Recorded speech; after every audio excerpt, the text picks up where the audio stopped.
नमस्कार दोस्तों।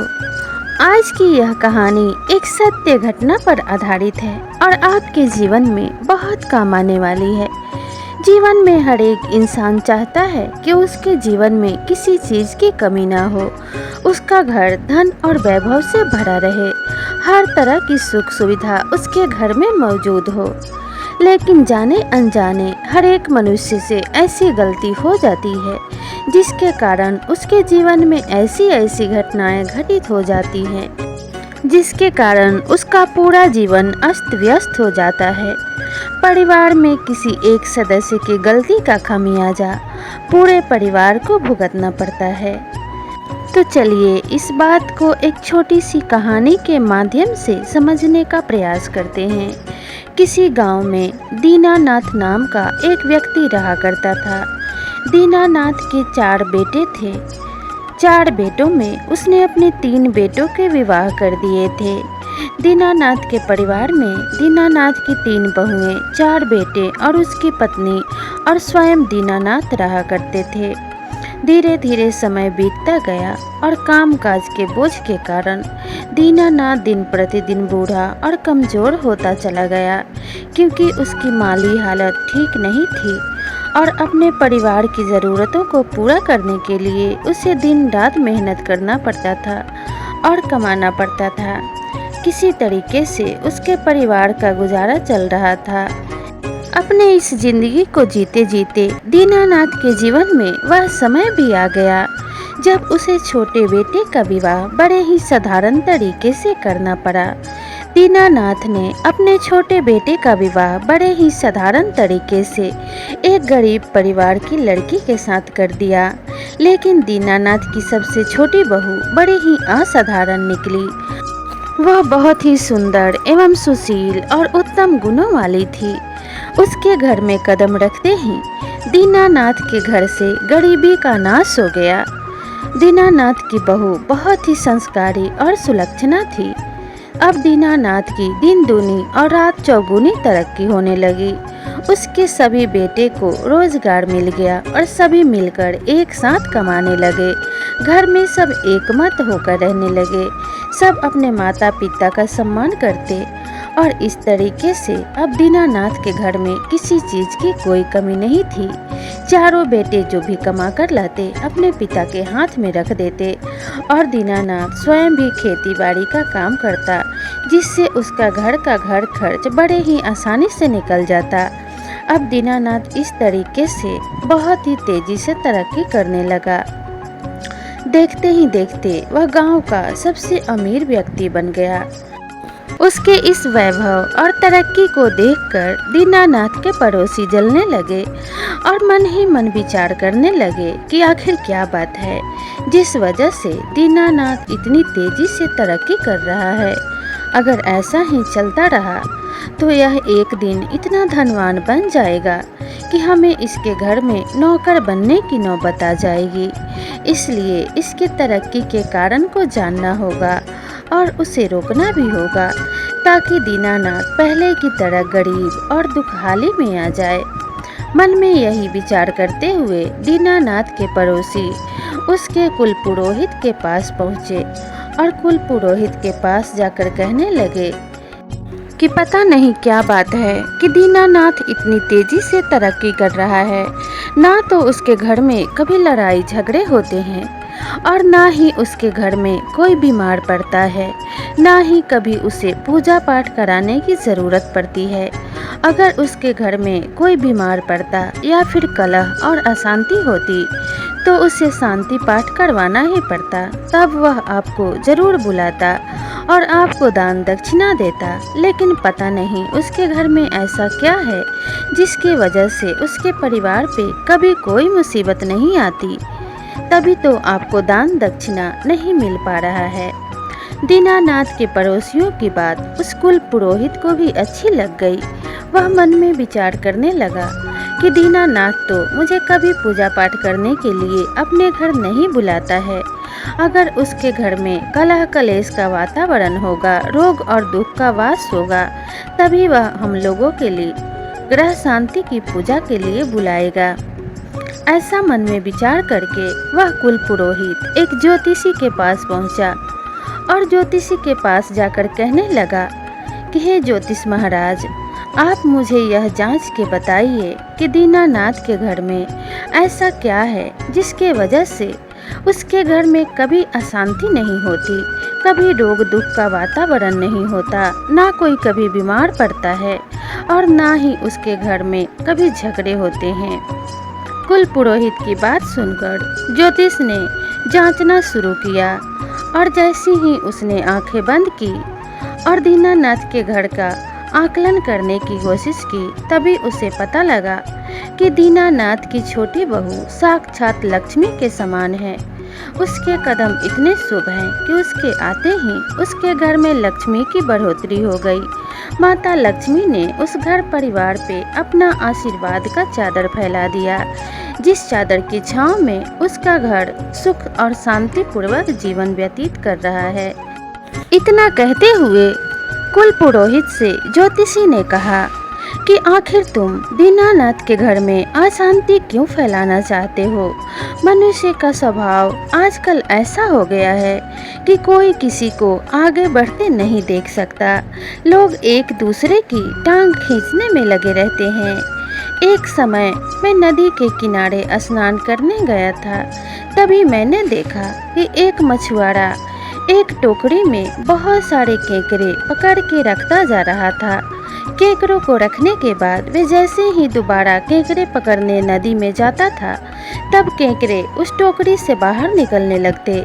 जैसे ही एक केकरा टोकरी से बाहर निकलने का प्रयास करता, दूसरा केकरा उसकी टांग पकड़कर उसे वापस उसी टोकरी में खींच लेते थे और इसी प्रकार से सभी केकरे उस मछुआरे के हाथों मारे गए, क्योंकि किसी केकरे ने किसी को आगे बढ़ने ही नहीं दिया। इसलिए मनुष्य ही मनुष्य का शत्रु बना रहता है। कोई अगर थोड़ा आगे निकल जाए तो लोग उसकी टांग पकड़कर पीछे खींचना चाहते हैं। ठीक उसी प्रकार से तुम लोग भी दीनानाथ के साथ करना चाहते हो। ज्योतिषी की बात सुनकर कुल पुरोहित ने कहा कि ज्योतिषी जी, आप ही बताइए कि जब किसी यजमान के घर में अशांति और ग्रह दोष नहीं होगा तो हमारी आजीविका कैसे चलेगी? क्योंकि हमारी आजीविका तो यजमानों के द्वारा ही चलती है। ज्योतिषी ने जब कुल पुरोहित की बात सुनी तो कहा कि अगर ऐसा है तो मैं तुम्हें इसका उपाय बता देता हूँ। अगर तुम दीनानाथ के घर से एक हरा बांस मांग लो तो उसके घर में घोर अशांति फैल जाएगी और वह तुम्हें अपने घर पूजा पाठ कराने के लिए अवश्य बुलाएगा और तुम्हें दान दक्षिणा भी देगा। ज्योतिषी की बात जब कुल पुरोहित ने सुनी तो ज्योतिषी को नमस्कार कर वह दौड़ता हुआ दीनानाथ के घर पहुंचा और वहां जाकर कहने लगा कि यजमान, मुझे एक बांस की ज़रूरत है। अगर आप एक हरा बांस मुझे दे देते तो आपकी बड़ी मेहरबानी होगी। दीनानाथ कुल पुरोहित की बात को भला कैसे टालता। वह तुरंत दौड़ता भागता अपने खेत में गया और वहां से एक बांस काटकर अपने घर लाया। वह बांस को अपने घर पे लाया तब उसकी छोटी बहू ने देख लिया और पूछा, पिताजी, आप यह बांस किस लिए लाए हैं? तब दीनानाथ ने जवाब दिया कि बहू, यह बांस मैं कुल पुरोहित को देने के लिए लाया हूँ, क्योंकि कुल पुरोहित हमारे घर से एक बांस मांगने आए हैं। छोटी बहू बहुत ही बुद्धिमान थी। उसे इस बात का अंदाजा हो गया कि इस चीज से हमारे परिवार पे विपत्ति आ सकती है, इसलिए उसने बांस के कुछ हरे पत्ते आंगन में बंधी काली गाय को खिला दिए और तब दीनानाथ ने वह हरा बांस कुल पुरोहित को दे दिया। कुल पुरोहित उस बांस को लेकर खुशी खुशी चला गया और दीनानाथ के घर में अशांति और कलह कलेश फैलने का इंतजार करने लगा। वह 1 महीने तक इसी इंतजार में बैठा रहा कि अब दीनानाथ उसे अपने घर में पूजा पाठ कराने के लिए बुलाएगा और ग्रह शांति का पाठ करवाएगा और उसे अच्छी खासी दक्षिणा की प्राप्ति होगी। लेकिन ऐसा कुछ भी नहीं हुआ। दीनानाथ पहले की भांति ही सुखमय जीवन व्यतीत कर रहा था। ना तो उसके घर में कोई बीमार हुआ और ना ही उसके घर में कलह कलेश का वातावरण हुआ। जिसके कारण पूजा पाठ की आवश्यकता पड़े। बहुत दिनों तक इंतजार करने के बाद थक हार कर वह कुल पुरोहित फिर से ज्योतिषी के पास पहुंचा और कहने लगा कि आपके बताए गए टोटके से तो उसके घर में कुछ भी नहीं हुआ। मैं वहां से हरा बांस मांग के ले आया, फिर भी उनके घर में पहले की तरह सुख और शांति बनी हुई है। ना तो कोई बीमार हुआ और ना ही उसके घर में कभी कलह और कलेश हुआ।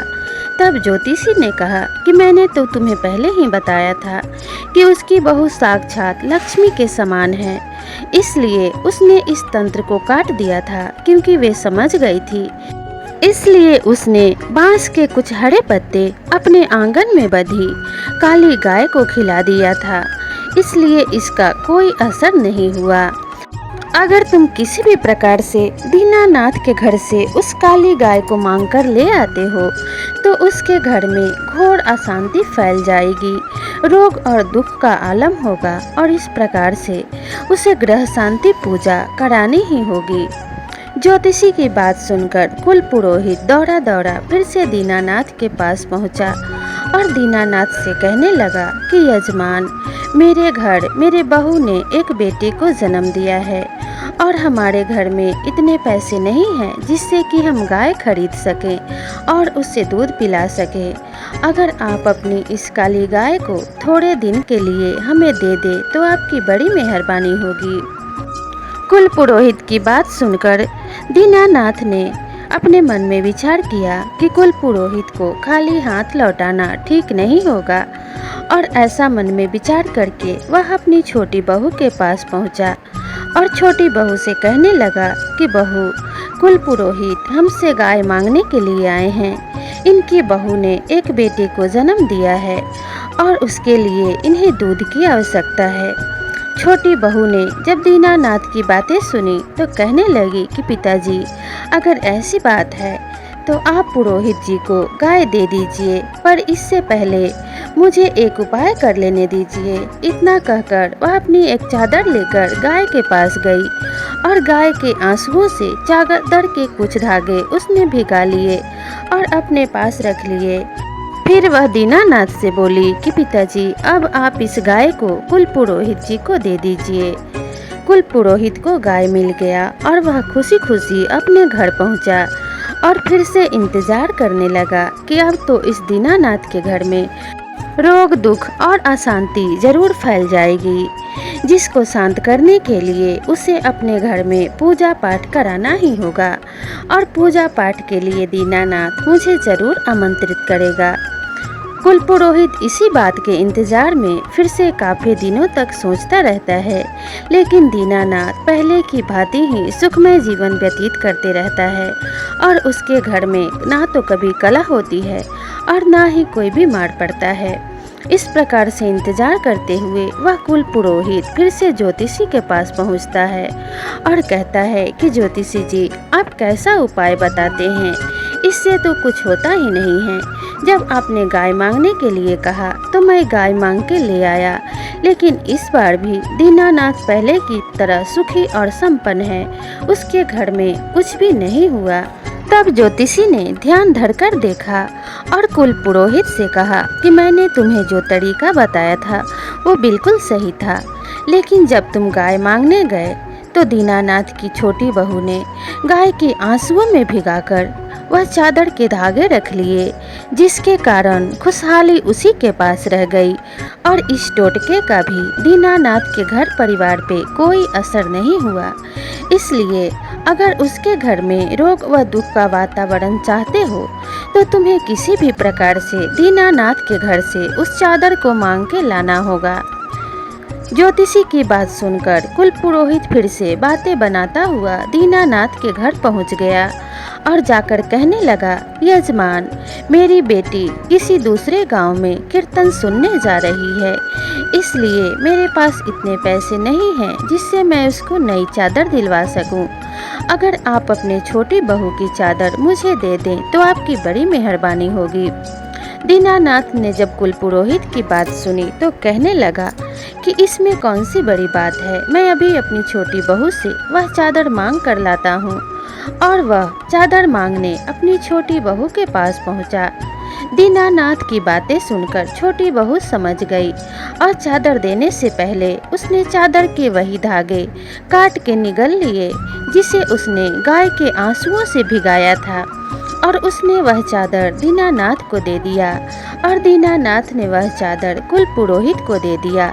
कुल पुरोहित खुशी खुशी उस चादर को लेकर अपने घर चला गया और 2 महीने तक उनके घर में रोग व अशांति होने का इंतजार करता रहा, लेकिन उसे ऐसा कुछ भी सुनने को नहीं मिला। थक हार कर वह फिर से ज्योतिषी के पास पहुंचा और कहने लगा, आपके तो सारे टोटके एकदम बेकार हैं, इस बार भी उसके घर में कुछ भी नहीं हुआ। तब ज्योतिषी ने फिर से ध्यान धरकर देखा और कुल पुरोहित से कहा, मेरे सारे टोटके अच्छे हैं, लेकिन दीनानाथ की छोटी बहू हर टोटके को बेकार कर देती है, क्योंकि वह बहुत ही समझदार और बुद्धिमान है। अगर उसके घर में रोग व अशांति चाहते हो, तुम चाहते हो कि उसके घर में दुख और दरिद्रता आ जाए, तो इसके लिए अब किसी भी प्रकार से दीनानाथ की छोटी बहू को उसके घर से निकालना होगा, तभी ऐसा हो सकता है, क्योंकि वो साक्षात लक्ष्मी के स्वरूप है। इसलिए अब मैं कुछ नहीं कर सकता और इसका उपाय पूछने अब तुम मेरे पास मत आना। अगर तुमको कुछ करना है तो स्वयं से ही करना होगा। इतनी बात सुनकर कुल पुरोहित फिर से दीनानाथ के घर की तरफ चल दिया और मन ही मन विचार करने लगा कि मैं दीनानाथ की बहू को उसके घर से कैसे निकलवाऊं। उसके परिवार के सभी लोग उससे बहुत प्रेम करते हैं और मेरे कहने पे उसे वे अपने घर से नहीं निकालेंगे। मुझे कुछ उपाय सोचना होगा। रास्ते में चलते चलते उसे एक उपाय सूझा और वह दीनानाथ के पास पहुंचकर दीनानाथ से बोला कि देखो भाई, तुम मेरे यजमान हो और मानना न मानना तुम्हारी मर्जी है। आज मेरे सपने में एक देवदूत आया था और उसने कहा था कि तुम्हारी छोटी बहू बहुत ही कुलक्षणी स्त्री है और तुम्हारी छोटी बहू के कारण तुम्हारे घर पे एक दिन घोर विपत्ति आएगी और तुम्हारे पूरे परिवार का नाश हो जाएगा। तुम मेरे यजमान हो, इसलिए मैं अपना कर्तव्य समझकर तुम्हारे पास आया हूँ। तुम्हारे सुख और दुख में सहभागी बनना मेरा कर्तव्य है और मानना न मानना तुम्हारी मर्जी है। अगर तुम अपने छोटी बहू को अपने घर से निकाल दो तो तुम इस विपत्ति से बच सकते हो। इतना कहकर कुल पुरोहित अपने घर चला गया और दीनानाथ गहरी सोच में डूब गया। उसने अपने सभी बेटे और बहुओं को अपने पास बुलाया और कहने लगा कि देखो बेटा, हमारी छोटी बहू हमारे घर के लिए उचित नहीं है, इसलिए मैं यह विचार कर रहा हूँ कि छोटी बहू को इस घर में नहीं रहना चाहिए, नहीं तो एक दिन हमारा पूरा परिवार नष्ट हो जाएगा। ऐसा एक देवदूत ने कुल पुरोहित के सपने में आकर कहा है। छोटी बहू यह सभी बातें बड़े ही ध्यान से सुन रही थी और उसने आगे बढ़ के दीनानाथ से कहा कि पिताजी, अगर मेरे कारण इस परिवार पे विपत्ति आएगी तो मैं यह घर छोड़ के आपके कहने से पहले ही चली जाऊंगी। और इतना कहकर वह अपना सामान बांधकर घर से बाहर जाने लगी। तभी उसका पति उसे रोक लेता है और उससे कहता है कि तुम मेरी अर्धांगिनी हो, सुख दुख में साथ देना मेरा कर्तव्य है, इसलिए तुम अकेली इस घर से नहीं जाओगी, मैं भी तुम्हारे साथ चलूँगा। और दोनों पति पत्नी एक साथ किसी शहर के लिए चले जाते हैं और वहाँ जाकर छोटा सा काम धंधा करके वे अपना गुजारा करने लगते हैं। इधर दीनानाथ की हालत दिन प्रतिदिन बिगड़ने लगती है। छोटी बहू के चले जाने से उसके घर में घोर अशांति और कला कलेश फैल जाता है। अब कुल पुरोहित जो चाहता था उसके मन की होने लगती है। वह नित्य पूजा पाठ के बहाने दीनानाथ से धन ऐंठने लगता है, लेकिन किसी भी शांति पाठ का कोई असर दीनानाथ के परिवार पे नहीं हो रहा था। धीरे धीरे उसके घर में तंगहाली आती गई। उसके सभी कारोबार डूबने लगे। खेती में फसल ऐसे ही सूखने लगे। जैसे कि मानो बाढ़ और सूखा पड़ गया हो। दीनानाथ चारों तरफ से बर्बाद होने लगा। जैसे एक एक करके उसके सभी बेटों को रोजगार मिला था, वैसे ही एक एक करके उनके हाथों से रोजगार छिन गया। छोटी बहू के जाने के बाद अन्य बहुएं घर की गृहस्थी नहीं संभाल पाई। अब दीनानाथ धीरे धीरे पहले से भी अधिक गरीब होने लगा। उधर दीनानाथ की छोटी बहू जिस शहर में रह रही थी, वहाँ भी उसने अपनी बुद्धिमत्ता से छोटा मोटा रोजगार शुरू कर दिया और धीरे धीरे पैसे को इकट्ठा करके उसने बड़ा व्यापार शुरू कर लिया और वह बहुत धनवान हो गई। इधर दीनानाथ को अपनी गलती का एहसास होने लगा। वह मन में विचार करने लगा कि मैंने अपनी लक्ष्मी स्वरूपा बहू को कुल पुरोहित के कहने में आकर घर से निकाल दिया और उसके जाते ही मेरे घर से स्वयं लक्ष्मी माँ रूठ कर चली गई और मेरे घर में कंगाली और दुख दरिद्रता का निवास हो गया। दीनानाथ को अपनी गलती का बहुत पछतावा हो रहा था और पश्चाताप करने के बाद वह अपने बहू को ढूंढने का निश्चय कर लेता है और उसे ढूंढते ढूंढते शहर पहुंच जाता है। जब दीनानाथ के बहू और बेटे उसे मिल जाते हैं तो वह अपने बहू से माफ़ी मांगने लगता है और हाथ जोड़कर कहता है कि बेटी अपने घर चलो, तुम्हारे घर से जाते ही हमारे घर में दुख और दरिद्रता का निवास हो गया। माता लक्ष्मी हमारे घर से रूठ के चले गए हैं, हमारे सारे रोजगार नष्ट हो गए हैं। अपने ससुर पिता की बात सुनकर दीनानाथ की छोटी बहू ने कहा कि पिताजी, जो इंसान दूसरों की सलाह लेकर चलता है उसके साथ हमेशा ऐसा ही होता है। जिस मनुष्य के पास धन और वैभव बढ़ने लगता है उससे जलने वाले बहुत लोग हो जाते हैं और बिना मांगे ही सलाह देने लगते हैं। जब इंसान अपनी बुद्धि का इस्तेमाल नहीं करता है और बिना मांगे हुए सलाह पे भरोसा करके उसी रास्ते पे चलने लगता है, तब उसके धन की सुरक्षा कोई नहीं कर सकता। उसके धन का तो नाश होना ही है। समझदार इंसान को चाहिए कि वह सुने सबकी, लेकिन वही कार्य करे जो उसके हित में हो। दूसरी बात, मनुष्य को हमेशा अपने कार्य और अपने व्यापार के प्रति सतर्क रहना चाहिए। व्यापार की उन्नति देखकर उससे जलने वाले बहुत लोग होते हैं और वे आपको बिना वजह परेशान करने के लिए और आपको आगे बढ़ने से रोकने के लिए हमेशा युक्ति लगाते रहते हैं। घर में अगर धन रखा हो तो चोर भी उसे लूटने के लिए घात लगाए रहता है, लेकिन अगर हम सतर्क रहें तो चोर कभी उस धन को नहीं लूट पाएगा। लेकिन अगर वहीं हम असावधानी बरतें तो चोर उसे लूट ले जाएगा। इसमें हम चोर को दोष नहीं दे सकते हैं क्योंकि वह हमारी असावधानी के कारण हुआ है। तीसरी बात बताते हुए छोटी बहू कहती है कि मनुष्य को हमेशा अपने कर्मों पर भरोसा करना चाहिए, न कि दूसरों की बातों पर। पूरे कर्तव्यनिष्ठ होकर अपने कार्य को करना चाहिए और अपने ऊपर विश्वास बनाए रखना चाहिए। हर वक्त अगर हम अपने काम में लापरवाही बरतेंगे और दूसरों की सलाह को सुनते रहेंगे तो उस कार्य में हमें असफल होने से कोई नहीं रोक सकता और असफल होने के बाद दूसरों को दोष देने से आपको कभी लाभ नहीं मिल सकता। जिस घर में ऐसे 3 लोगों की चलती है और बेवजह ही ऐसे लोगों की बातें मानी जाती हैं, उस परिवार को बर्बाद होने से कोई नहीं रोक सकता। ऐसा घर जिसका मुखिया मूर्ख हो और दूसरों की बात मानकर चलता हो, शराबी और जुआरी हो, उस घर का पतन निश्चित है। दूसरी बात, जिस घर में हठी और नासमझ बालक हो और हर समय अपने जिद को अपने माता पिता द्वारा पूरा करवाता हो, उस घर को भी डूबने से कोई नहीं बचा सकता।